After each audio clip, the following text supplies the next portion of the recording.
گندم کی بات کی، گندم کے حوالے سے میں بات کرنا چاہتا ہوں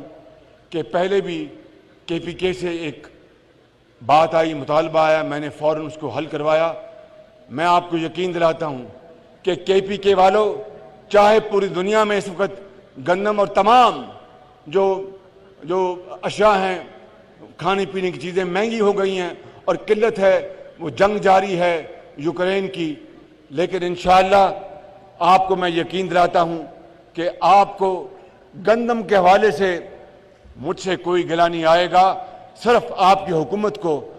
ایمانداری سے، شفاف طریقے سے اس کی تقسیم کرنی ہوگی، وگرنہ انشاءاللہ گندم وافر مقدار میں ہے، پاسکو بھی موجود ہے۔ میں بھی پنجاب کو میں کہوں گا کہ وہ آپ کو گندم دے، کوئی آپ کو انشاءاللہ آپ کو دقت نہیں ہوگی۔ پاکستان قائد اعظم نواز شریف